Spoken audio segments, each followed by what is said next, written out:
And Camp Laslo was such a weird but funny show. Think about it. A spider monkey, an Indian elephant, and the alligator albino thing that barely speaks, working or really attending a camp that features a lazy, selfish scoutmaster known as Scoutmaster Lumpus, and his basically Smithers version that, you know, does everything he said. Lumpus is a straight man to Master Lumpus. This show is so much more funny than I remember. Don't judge me for crying, fellas!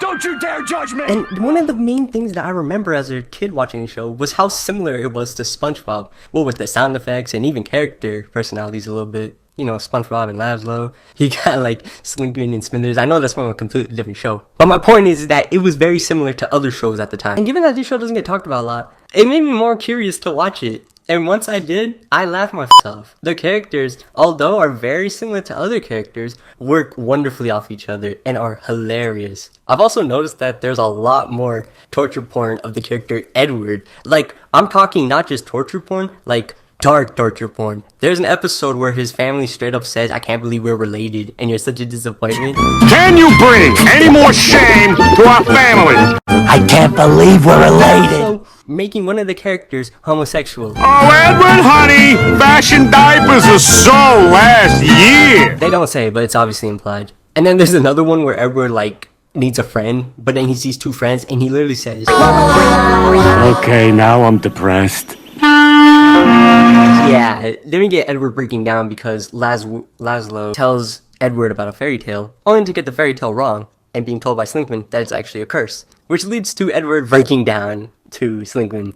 It's a little uncomfortable, and then it proceeds to focus around Edward having to get a nose hair from Scoutmaster Lumpus, because if he doesn't, he's going to be killed by the scary gnome, which results in Edward and Lazlo teaming up together, yank this long ass nasty hair from Scoutmaster Lumpus, only to be fooled by the whole crew into the fairy tale that Edward mocked in the beginning, leaving Scoutmaster Lumpus crippled and his relaxation chair pointing a laser at his forehead, literally, with a laser sound, implying that he was killed off screen. Obviously he wasn't, but damn, would you expect any of this from a show like this? It's also worth mentioning that this show was created by the same man who made Rocko's Modern Life, which is very interesting because Lazlo and Rocko, although having distinct and different personalities, are pretty similar in the fact that they're very kind. I wonder how they would react and interact with each other. Although that leads me to another thing, because they kinda did. Not really. But Heifer from Rocko's Modern Life actually makes an appearance in the final episode of this show.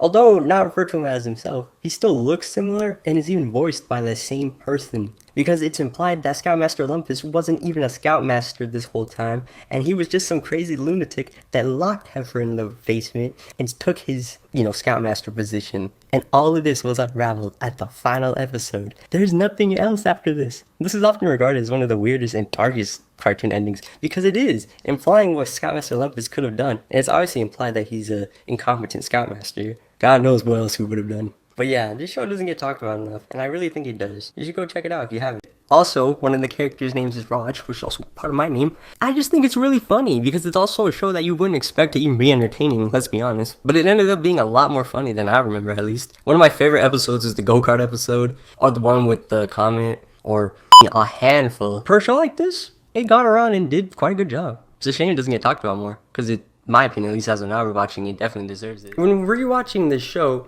you'll notice that this show features a lot of familiar voices, and that's because one of the most notable has to be Mr. Lawrence, aka Doug Lawrence, who's basically noticeable for his horrific screams. You look funny too. No. That is funny!